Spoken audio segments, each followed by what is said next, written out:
16장에 보면 우리가 너무나 잘 아는 베드로의 고백이 나오죠.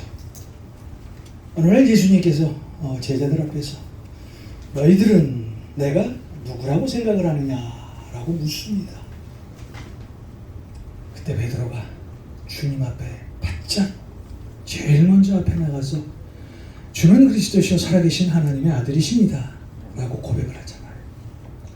자, 이 고백을 들은 우리 예수님께서 우리 베드로를 축복하시고 마태복음 16장 18절에 또 내가 내게 이르노니 너는 베드로라 내가 이 반석 위에 내 교회를 세우리니 음부의 권세가 이기지 못하리라 라고 베드로에게 말씀을 하셨습니다.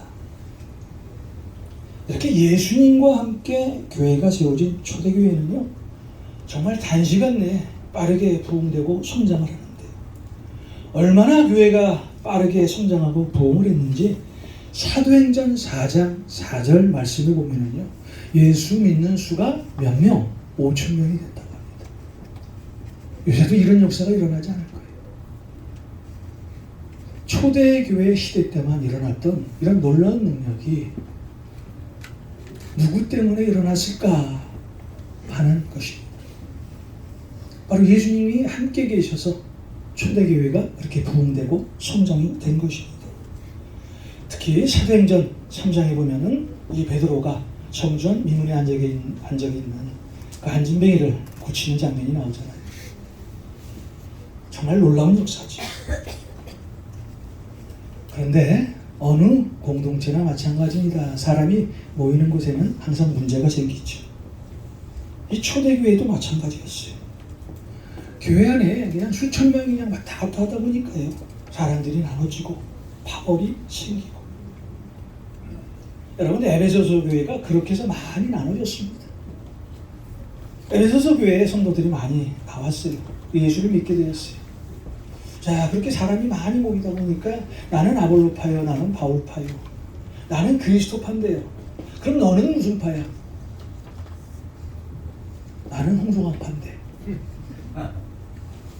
이러면서 파벌이 굉장히 나눠지기 시작합니다. 결국 초대교회 안에서도 이 일이 터지고 마는데요. 오늘 우리가 읽은 6장 1절의 말씀입니다. 오늘 말씀의 6장 1절입니다. 그때 제자가 더 많아졌는데 헬라파 유대인들이 자기의 가부들이 매일의 구제에 빠짐으로 히브리파 사람을 원망하니. 자, 여기서 히브리파 사람들 누굽니까? 자, 유대에서 태어나서 유대에서 그냥 계속 살던 그런 사람들이에요. 자, 여기서 헬라파 유대인들 어떤 사람입니까? 자, 하나님께서 정말 이스라엘을 아주 굳건하게 세우셨는데 솔로몬 이후에 남과 북으로 나누잖아요. 그죠? 하나님의 말씀을 듣지 않았던 이 패역한 백성들, 말씀 안에서 살지 않았던 이 패역한 백성들이 남유다와 북이스라엘로 나누게 됩니다. 자, 이때 많은 히브리 사람들이요 남유다와 북이스라엘로 거기에 있으면서 바벨론과 아시리아로 포로로 끌려가게 됩니다. 그때 외국에 있었던 이 히브리 사람들, 이 히브리 사람들을 우리는 디아스포라라고 하는데, 자, 이들이 오늘 성경에 나오는 이 헬라파 유대인들이었어요. 자, 오늘 6장 1절에 나오는 말씀처럼 히브리파 유대인들이 헬라파 유대인들을 구제 대상에서 제외하자. 결국 그 헬라파 유대인들이요 반기를 들게 됩니다. 나도 같은 유대인인데, 나도 하나님을 믿는 사람인데, 나도 예수 그리스도 안에 있는 사람들인데 왜 이렇게 나를 갖다 편견을 갖고 대하는가 라고 하면서 반기를 들었어요. 자, 사실 여기에는요 이 히브리파 유대인들의 어떤 그 우월의식이 아주 굉장히 있었다고 봐야 되겠죠. 오늘날에도 마찬가지죠. 교회 안에서도요 주류가 있고 비주류가 있습니다.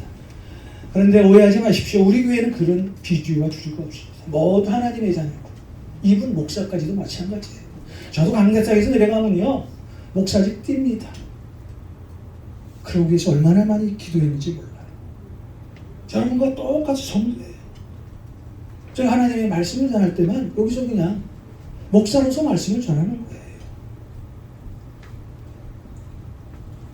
자, 그렇다면 이렇게 그 초대교회에서 있었던 그 문제들을 어떻게 이분들이 해결을 했을까요? 자, 이 문제를 해결하고 고민하는 과정이 오늘 말씀 3절에 나와 있어요. 오늘 말씀은 3절입니다. 형제들아, 너희 가운데서 성령과 지혜가 충만하여 칭찬받을 만한 일곱을 택하라. 우리가 이 일을 그들에게 맡기고. 자, 오늘 이 초대교회에서 생겼던 이 문제들을 이 초대교회 성도들은 어떻게 해결했어요? 사람들을 세운 거예요. 7명의 집사를 세운 거예요. 자, 7명의 집사를 세워서 그들에게 하나님의 일, 주님의 일을 맡겼다는 거예요. 자, 이 일이 어떤 일입니까? 오늘 1절과 2절에서 나온 구제와 접대였습니다.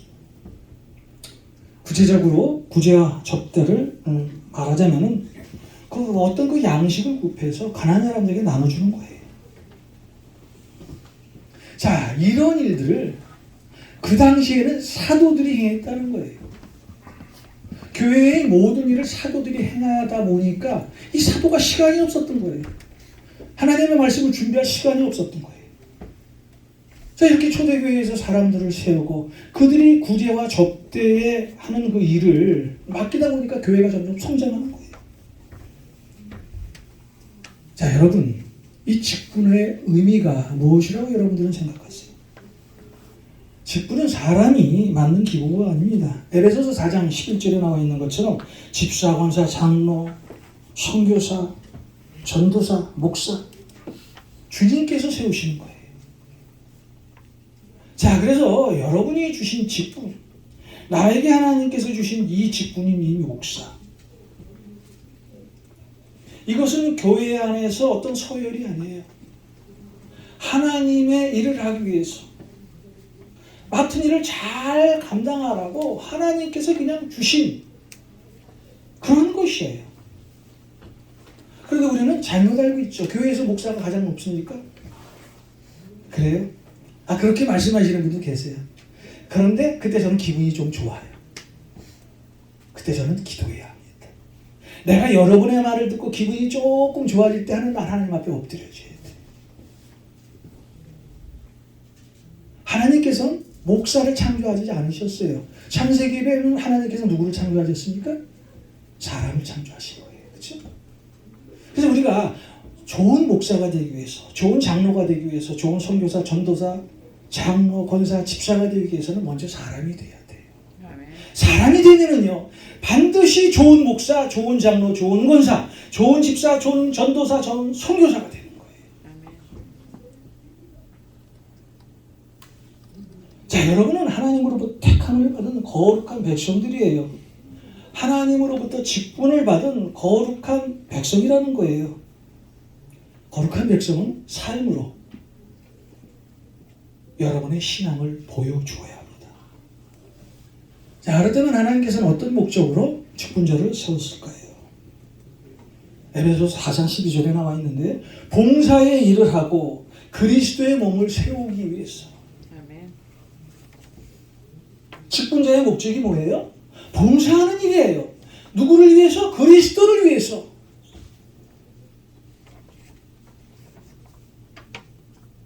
이런 면에서 우리가 갖고 있는 이 직분에 대해서 다시 한번 우리는 한 번 정도 생각을 해보고 우리의 직분을 사용할 줄 아는 그런 그리스도인이 되어야 한다는 거예요. 아멘. 교회 안에서 어려운 일들을 감당하고 그리스도의 몸된 교회가 성장하고 세워가는데 거기서 일익을 담당하는 그 한 사람이 바로 직분자라는 거예요. 결국 주님이 만든 조직에 주님의 일을 하기 위해서 주님이 세우신 자리가 바로 직분이라는 거예요. 자, 여러분 오늘 꼭 기억하십시오. 장로, 권사, 집사, 이 직분의 의미는요, 교회 안에서 어떤 서열이 아닙니다. 권위의 자리가 아니에요. 봉사의 일을 하는 자리입니다. 그리스도의 몸을 세워가는 그런 자리가 바로 직분의 자리라는 거예요. 자, 그렇다 보니 초대교회 때 이 사도들이 직분자를 세웠을 때 어떤 자격을 가진 사람을 세웠을까요? 먼저 성령이 충만한 자, 여러분, 직분은 개인의 능력이 좋다고, 뭔가 좀 잘났다고, 뭔가 지식이 있다고 세워지는 것이 아니에요. 성령이 충만한 자, 늘 말씀 앞에 서 있는 자, 그런 자가 직분을 받아야 되는 거예요. 자, 그런 사람이 하나님의 말씀에 순종하고 주님의 마음을 가지고 교회를 섬길 수 있다는 거예요. 두 번째, 지혜가 충만한 자. 자, 여기서 말하는 이 지혜는 세상적인 어떤 것 똑똑함이 아니에요. 세상의 지혜는요, 남을 죽입니다. 그렇죠. 남을 죽이고 자기가 일어서요. 그런데 하나님의 지혜는 어때요? 남을 살립니다. 말 한마디를 하더라도 남을 위로하고 격려하고. 자, 그런 사람이 주님의 지혜를 가진 사람이에요. 자, 하나님이 주시는 지혜는요, 이 성령 충만함으로 얻어지는 것입니다. 마지막으로 칭찬 듣는 자를 집사로 세웠다는 거예요. 여러분, 우리는 하나님으로부터 인정을 받아야 되죠. 그런데 보세요. 하나님으로부터 인정을 받는 사람은요, 반드시 주위 어떤 사람으로부터도 인정을 받아요. 아이, 목사님, 나는 말씀이 충만하고 성령이 충만하고 하나님의 지혜를 갖고 그리고 교회를 생활하고 있어요. 그런데 그런 어떤 사람을 보면은요, 주위 사람들로부터 인정을 받지 못하는 사람이 있어요. 자, 하나님 앞에 바로 선 사람은요, 주위 어떤 사람으로부터 칭찬을 받게 돼 있어요. 왜요? 그 마음 안에 주님의 마음이 담겨있기 때문이에요. 여러분, 사람과의 관계 정말 중요합니다. 그렇잖아요. 좋은 사람과 같이 하고 싶지, 내 마음에 들지 않는 사람과 같이 하고 싶겠습니까? 우리가 사람과의 관계를 아주 돈독히 하기 위해서는요, 하나님 말씀 안에 바로 서 있어야 돼요. 그래서 어떤 일에도 덮어주고 참아주고 사랑해주고 오래 참아주고. 여러분, 오래 참는 것이 얼마나 중요한 줄 아세요? 성령의 네 번째 열매는 뭡니까? 사랑, 희락, 화평. 네 번째 열매가 오래 참음이에요. 여러분이 아무리 누구를 사랑한다고 해도, 여러분에게 희락이 있다고 하더라도, 여러분 마음에 오늘 지금 평화가 있다고 하더라도, 어떤 일에 참지 못하면은요, 사랑과 희락, 화평 다 날아가는 거예요. 그래서 성령의 네 번째 열매가 오래 참음이라는 거예요. 자, 우리가 이 참는 것 언제까지 참아야 할까요? 여러분, 우리가 세상에 살다 보면은요, 뭐 때문에 상처를 받습니까? 내가 여러분을 밀치고 막 힘으로 어떻게 상처받는 게 아니에요. 뭐 때문에 상처받아요? 말 때문에 상처를 받습니다. 누가 어떤 말을 할 때 그 말에 대꾸하고 격려하고. 그래서 그 사람과 악의하지 마십시오. 어떤 사람에게 나에게 상처 주는 말을 해요. 특히 싫어하는 말을 해요. 자, 그럼 어떻게 할까? 성령의 네 번째 열매를 기억하시고, 그 상처 주는 말, 나에게 그 힘든 말, 그 말이 언제까지? 예수 그리스도의 말이 들릴 때까지, 주님의 말로 들릴 때까지 참는 것이 오래 참음이에요. 이것이. 그래서 우리 삶에, 우리가 신앙생활에서 가장 어려운 것이 바로 참는 것입니다. 근데 참고 더 참고 또 참으면요, 하나님의 역사가 반드시 일어나게 되어 있어요. 자, 오늘 이 사도들이 이 직분자의 자격 세 가지를 말씀했습니다. 지혜가 충만한 자, 성령 충만한 사람. 또 뭐예요, 마지막으로? 네? 남에게 칭찬을 받는 자. 성령이 충만하고 지혜가 충만하고 남과의 좋은 관계를 갖는 그 사람을 직분자로 뽑았다는 거예요. 오늘 예루살렘 교회에서 7명의 집사가 선출됐는데 아주 특이한 점이 나타나죠. 자, 오늘 성경에 보면 여러분이 아는 사람은 스데반과 빌립밖에 없을 거예요. 그죠? 나머지 5명은요, 저도 모르고 여러분도 몰라요. 그냥 성경에 나와 있으니까 그냥 우리가 이런 사람도 있구나 라고 생각하는 것이죠. 자, 왜 이런 사람을 뽑았을까? 오늘 말씀의 5절과 6절을 한번 보겠습니다. 온 무리가 이 말을 기뻐하여 믿음과 성령이 충만한 사람 스데반과 또 빌립과 브루고로와 네가 노로와 디몬과 밤에 나와 유대교에 입교했던 안디옥 사람 니골라를 택하여 사도들 앞에 세우니 사도들이 기도하고 그들에게 안수하니라. 자, 이게 집사의 자격이고 이게 직분자의 자격입니다. 하나님의 일을 하는 사람은요, 빚도 없고요, 이름도 없는 그런 존재예요. 자, 우리가 하나님을 하기 위해서는 누구를 위해서 하는 겁니까? 하나님의 영광. 하나님의 영광을 위해서 우리가 일을 하게 되면요, 우리는 절대 시험받고 상처받지 않아요. 그런데 우리는요, 무슨 일을 하냐? 좀 남이 봐줬으면 좋겠어. 남이 좀 칭찬했으면 좋겠어. 목사도 그런 마음을 가지고 목회를 하는데 그럴 때 어디요? 기도해야 합니다. 우리는 이름도 없이 빚도 없이 사라져야 하는 존재예요. 그때 하나님의 영광이 여러분의 삶 가운데 드러난다는 거예요. 이런 여러분이 되시길 주님의 이름으로 축원합니다. 뭔가 남에게 보여주기 위해서 일을 하지 말자는 거예요. 그래서 정말 하나님의 일을 하는 사람은 아무도 없는 그 시간에 와서 아무도 안 보는 그곳에서 일을 하게 돼요.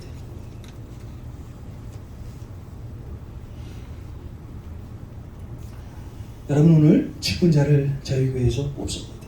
정말 중요하게 기억해야 할 한 가지는요, 직분자를 뽑는 이유는 우리 마태복음 28장에 나온 것처럼 복음 전파를 위해서 하나님께서 세우시는 거예요. 너희는 가서 모든 민족을 제자로 삼아 아들과 아버지와 성령의 이름으로 세례를 베풀고 내가 분부한 모든 것을 가르쳐 지키게 하라. 자, 이 마태복음 28장 이 말씀이 직분자가 가져야 할 사명이라는 거예요.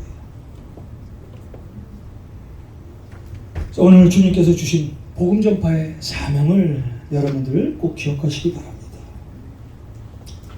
자, 그렇다면 여러분, 이렇게 교회의 직분자를 뽑고 나서 하나님의 어떤 역사가 일어났습니까? 오늘 말씀의 7절을 한번 보겠습니다. 말씀의 7절. 오늘 말씀의 7절 제가 읽어드릴게요. 하나님의 말씀이 점점 왕성하여 예루살렘에 있는 제자의 수가 심히 많아지고 허다한 제사장의 무리도 이도에 복종하니라. 자, 이 직분자를 교회에 세워놓고 나니까요, 정말 예수 믿는 사람들이 더 늘어났다는 거예요. 교회가 질적으로 성장이 되고 양적으로 부흥되는 놀라운 역사가 일어났다는 거예요. 여러분, 교회는 반드시 성장해야 돼요. 목사님이 10명이면 되죠. 그것도 맞는 얘기예요. 한 영혼이 중요합니다. 그런데 교회는요, 우리의 몸과 같은 유기체입니다. 살아 역사하시는 그곳이 교회예요. 그래서 반드시 교회는 부흥하고 성장해야 돼요. 정치에서는 안 돼요.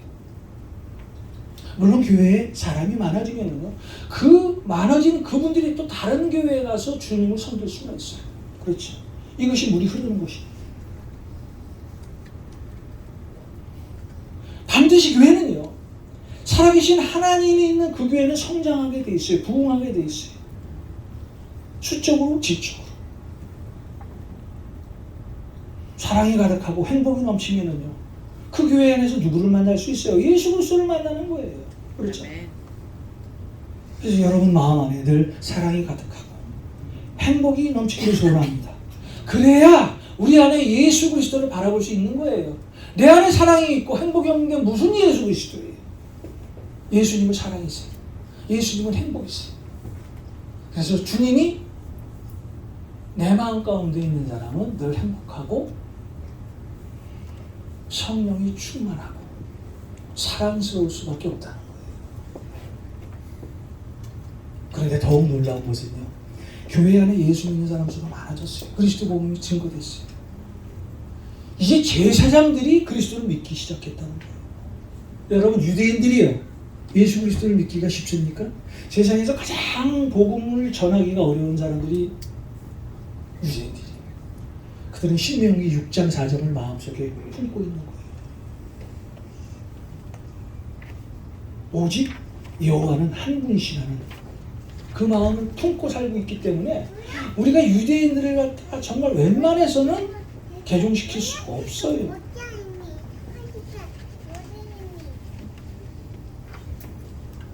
자, 여러분, 오늘 우리가 직분자로 생기면서 우리 LA 감사하는 교회가 더욱 새로워질 것입니다. 부흥되고 또 하나님의 살아계신 역사가 계속해서 드러날 것입니다. 자, 여러분, 우리 교회가 부흥되기를 원하십니까?